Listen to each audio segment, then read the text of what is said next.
समितीचे सभापती, नवनिर्वाचित सभापती माननीय राजेश वेकर, तसेच या कार्यक्रमासाठी अतिथी म्हणून आलेले आशिका पाटील, माजी सभापती पंचायत समिती मुरुड, तसेच या पंचप्रसिद्धीत उपस्थित असलेल्या सर्व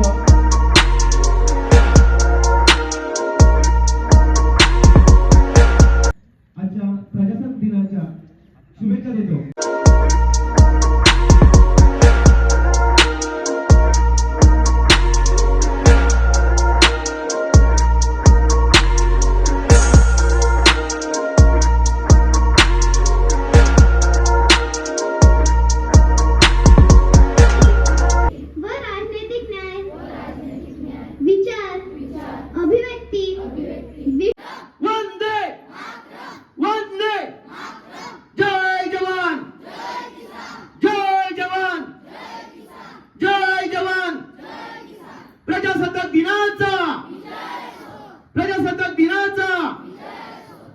प्रजासत्ताक दिनाचा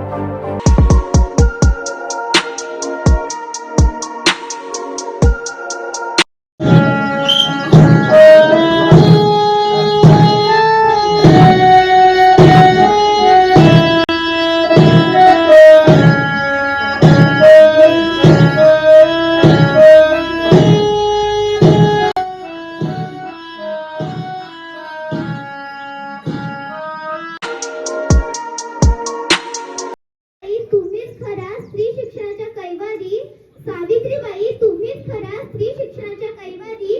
तुमच्यामुळेच शिकते आहे आज प्रत्येक नारी. तुमच्यामुळेच शिकते आहे आज प्रत्येक नारी.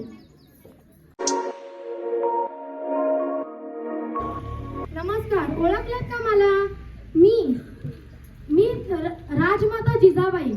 तुम्हाला तर विसर पडलाच असेल. या मोबाईलच्या दुनियेत आजकाल थोरांचा तुम्हाला विसर पडला आहे. हो, मीच ती थोर जिजामाता, स्वराज्य घडवणारी आणि स्त्रियांना आपला हक्क मिळवून देणारी थोर म्हणजे माता जिजामाता. धन्यवाद.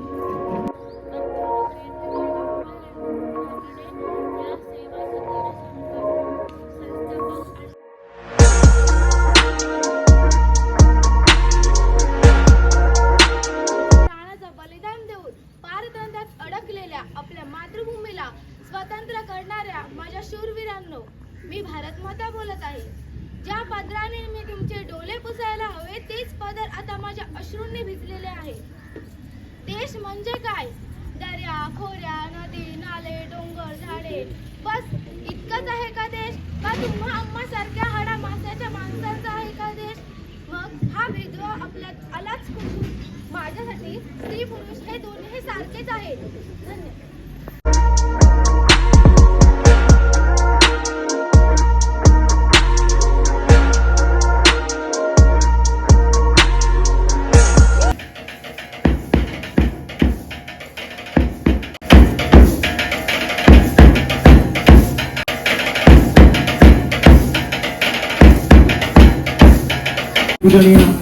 शेतकरी म्हटला त्याचा हत्यार ब्रिटिशांची गुलामगिरी संपली. 150 वर्षाच्या गुलामगिरीनंतर आपल्या देशाला स्वातंत्र्य मिळाला आणि या स्वातंत्र्याची गैरसोयी टाकत असताना ज्या वीरांनी आपल्या प्राणाचं बलिदान दिलं तो म्हणजे भारत देशाचा हा तिरंगा या ठिकाणी तयार करण्याचं काम, भारत देशाचं झेंडा तयार करण्याचं काम माझे विद्यार्थी करत आहे. आणि त्याच झेंडेला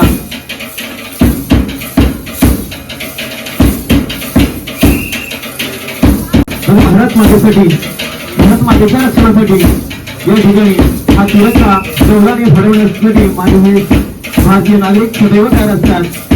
ही भारत माता सदैव खुश राहावी, डोळ्यातून तिचा असून होऊ नये म्हणूनच माझे प्रत्येक भारतीय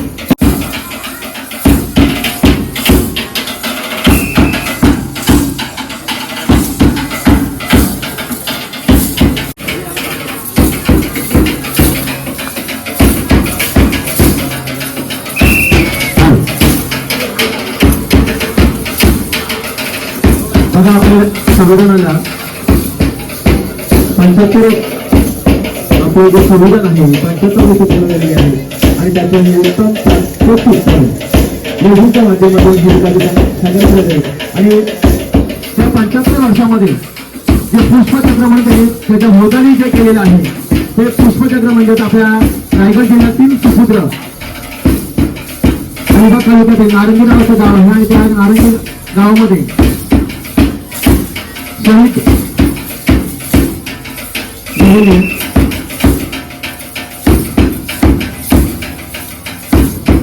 जे कामगार आहेत त्यांना या ठिकाणी पुष्पचक्राच्या माध्यमातून मानवंदना देण्याचा हा प्रयत्न अल्पसा प्रयत्न जो आहे तो माझ्या विद्यार्थ्यांनी या ठिकाणी केलेला आहे. आपल्या भारत मातेचं रक्षण करण्यासाठी जे शहीद या ठिकाणी सीमेवर तैनात असतात आपल्या परिवाराची पर्वा न करता सर्वस्व त्याग करून हे विद्यार्थी बघा सायकलची सुरुवातीची जी सायकल होती आणि त्या सायकलमध्ये आता कसा विकास होत गेला